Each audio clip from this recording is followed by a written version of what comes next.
garden, our lines cross. We're wasting time on stuff that doesn't really.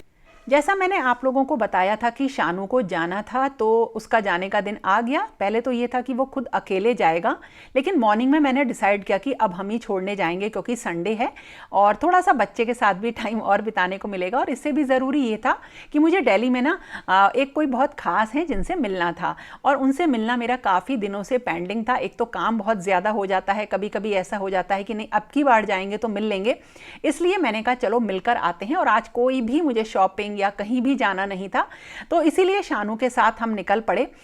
जब शानू जाता है ना, थोड़ा सा उदास वो भी होता है और मुझे भी बुरा लगता है क्योंकि वो बहुत चुलबुला है और हमेशा घर में उससे एक रौनक रहती है। करण काफ़ी शांत है और वो ना मतलब बहुत शांत है, तो इसलिए वो किसी को भी डिस्टर्ब नहीं करता है।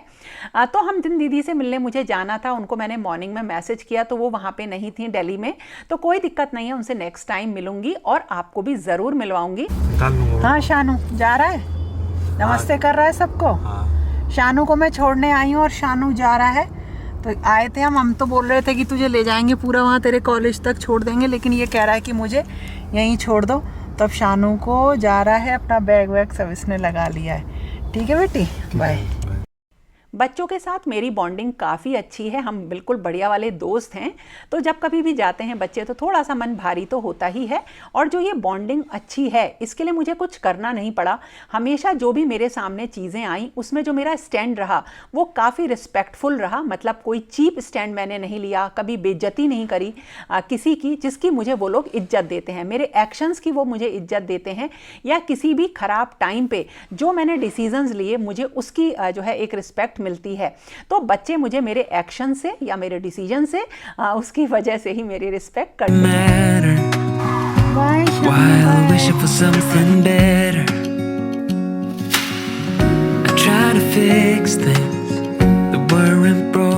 शानू को हमने मेट्रो स्टेशन पे छोड़ दिया था और उसका भी जाने का मन नहीं कर रहा था, बार बार पीछे मुड़ के देख रहा था, लेकिन ठीक है कोई दिक्कत नहीं, चला गया और हम आ गए सीधे घर वापस। Misunderstandings and words unspoken, we fall apart and I won't dare to say.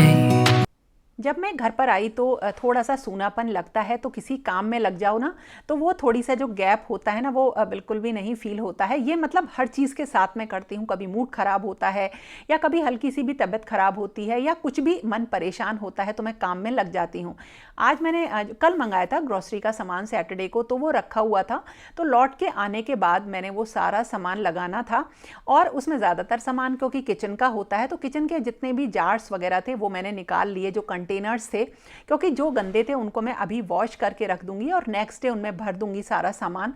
तो ये वैसे भी मैं रात को ही करती हूँ। और अभी आपने देखा ना ये लाइट गई थी, बहुत ज़्यादा प्रॉब्लम लाइट की होती है, तो कभी कभी तो मुझे वीडियोज़ इसलिए रोकने पड़ते हैं कि घर में पावर सप्लाई रहती ही नहीं है और जो इन्वर्टर की से जो लाइट्स जलती हैं वो इतनी नहीं होती कि मैं उनसे एक वीडियो बना सकूँ। तो खैर छोड़िए, वो तो एक अलग चीज़ है, ये सब चीज़ें तो चलती रहती हैं। तो थोड़ा बहुत सामान तो मैंने इसमें भर लिया है सारे कंटेनर्स में और कुछ मैंने वॉश करके रख दिए हैं।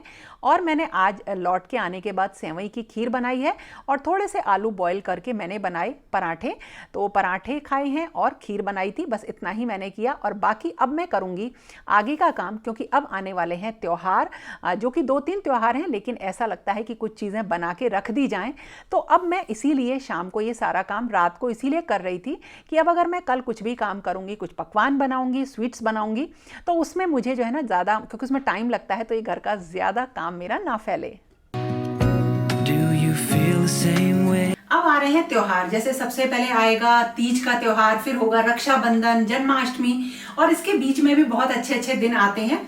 तो उन दिनों जो स्वीट्स बनती हैं वो मैं आपके साथ जो शेयर कर रही हूँ वो ऐसी हैं जो बहुत आसानी से बन जाएंगी, उनके खराब होने की जो मतलब गुंजाइश है वो बिल्कुल भी नहीं है।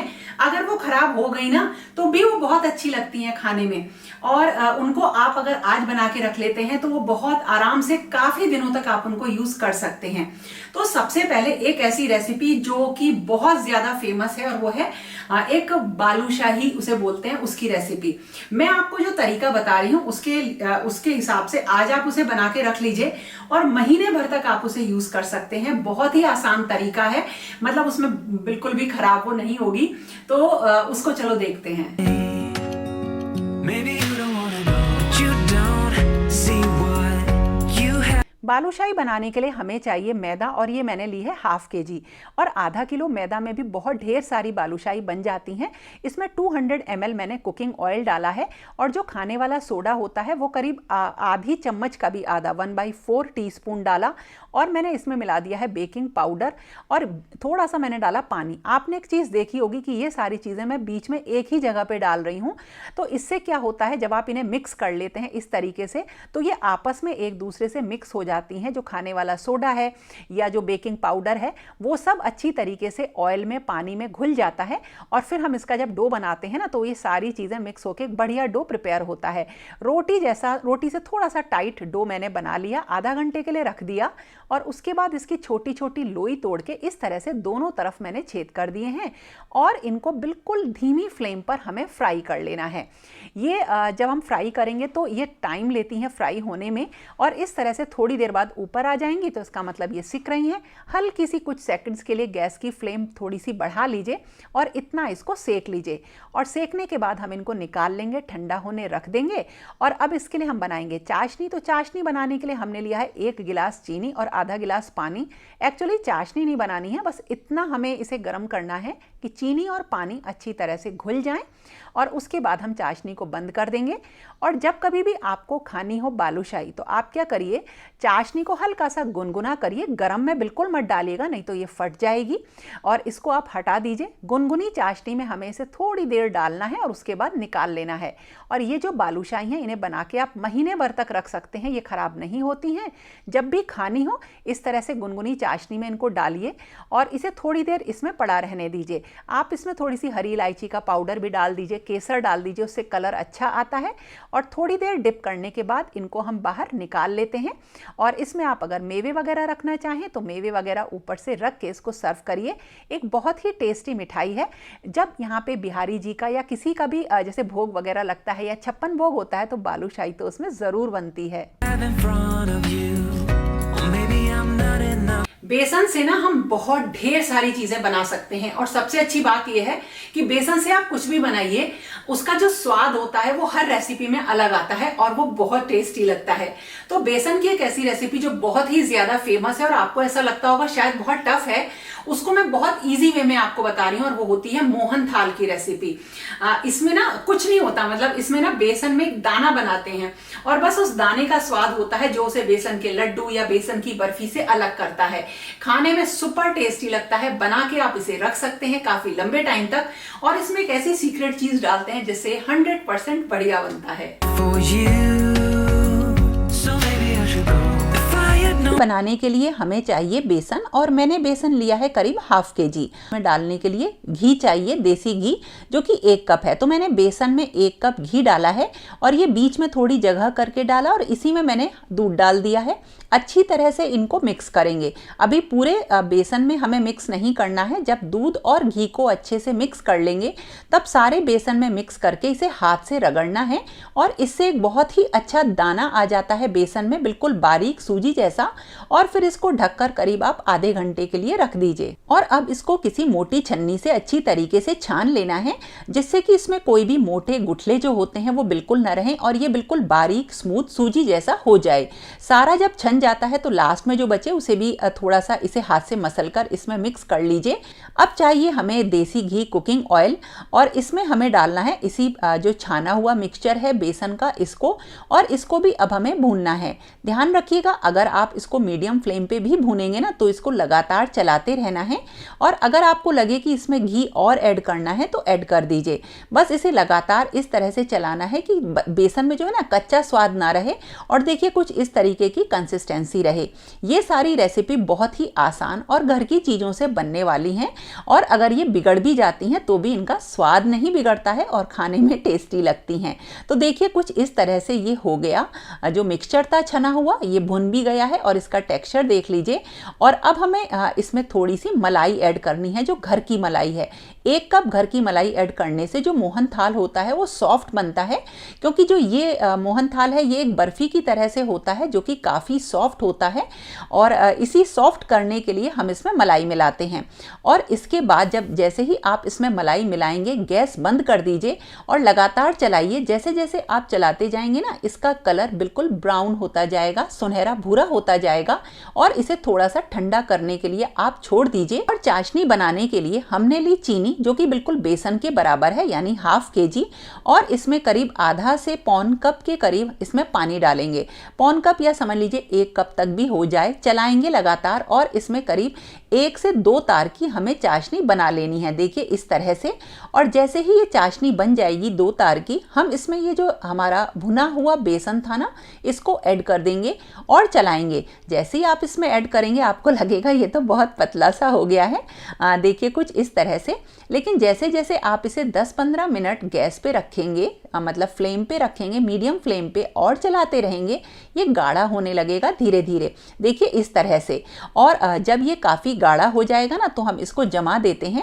तो इस तरह से हमने ये ट्रे तैयार कर ली है। काफ़ी ये गाढ़ा सा हो गया और देखिए कुछ इस तरीके का। और हम इसको अब इसमें डाल देंगे जमाने के लिए, और अब इसको छोड़ देंगे और बाद में इसको भी देखेंगे कि ये कैसा बना है। From the start, this wouldn't have ended with broken hearts, 'cause I don't wanna waste my time.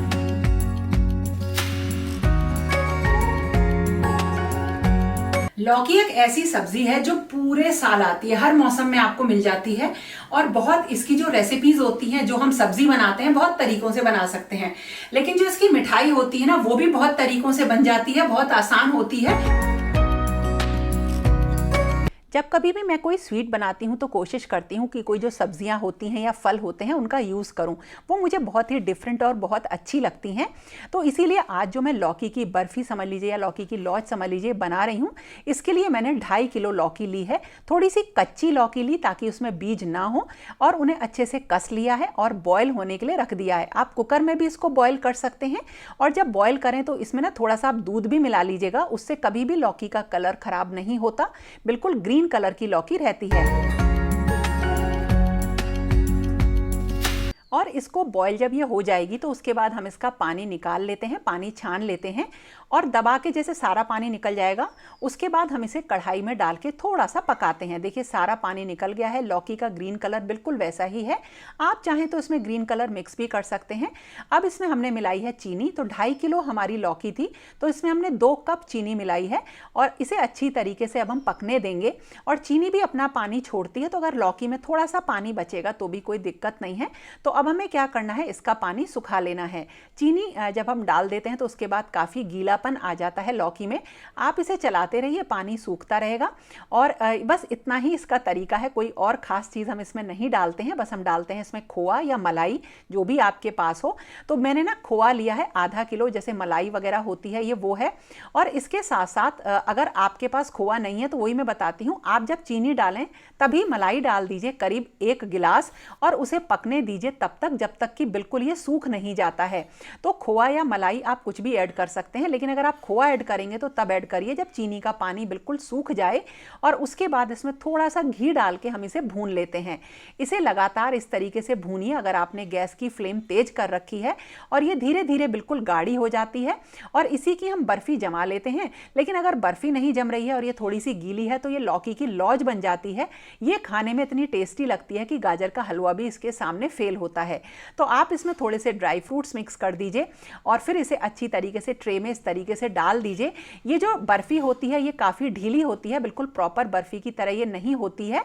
और उसके बाद थोड़ी देर बाद, करीब 1 से 1.5 घंटे फ्रिज में रखने के बाद कट करिए, तैयार है लौकी की बढ़िया वाली बर्फ़ी।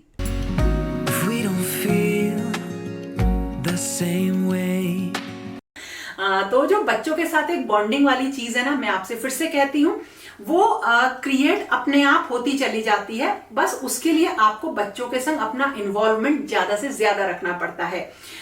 जैसे मैं दिल्ली गई शानू को छोड़ने, उस दिन मैंने सुबह ही डिसाइड किया था और मेरा पूरा काम फैला हुआ था और मैंने 2 दिन अपने ऐसे रखे थे कि त्योहारों से पहले मैं अपनी कुछ चीजों की तैयारी कर लूंगी।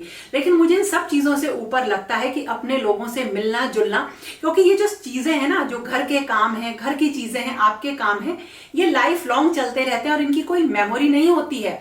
आपने आज अगर मैं शानू के संग नहीं जाती और मैं सोचती कि मुझे आज का दिन मैंने अपना छुट्टी का रिजर्व किया है तो मैं अपने पूरे घर को क्लीन करूंगी, तो वो कोई मेमोरी नहीं है। वो जो आपने काम किया वो केवल अपने सेटिस्फेक्शन के लिए किया। तो अगर आप कोई बॉन्डिंग क्रिएट करना चाहते हैं, कोई मेमोरी क्रिएट करना चाहते हैं, तो ज्यादा से ज्यादा जो आपके लोग हैं, आपके बच्चे हैं, उनके संग अच्छा टाइम स्पेंड करिए, खुश होकर टाइम स्पेंड करिए, घूमने जाइए उन्हें लेके, वो एक मेमोरी बनती है। और यही चीजें आपकी बॉन्डिंग क्रिएट करती हैं, क्योंकि जब बच्चे सोचते हैं ना आपके बारे में, तो आपकी सफाई, आपके काम, इसको नहीं सोचते हैं। आपने उनके संग क्या टाइम बिताया, उनके लिए क्या किया, या कोई सिचुएशन सामने आई तो आपके एक्शंस कैसे रहे, वो एक स्टैंडर्ड पे रहे या बिलो स्टैंडर्ड रहे। तो जब उनकी समझ में ये चीज आने लगती है ना, तो आपकी रिस्पेक्ट या तो बढ़ जाती है या फिर हमारे ही अपने एक्शन की वजह से वो रिस्पेक्ट धीरे धीरे कम होती चली जाती है।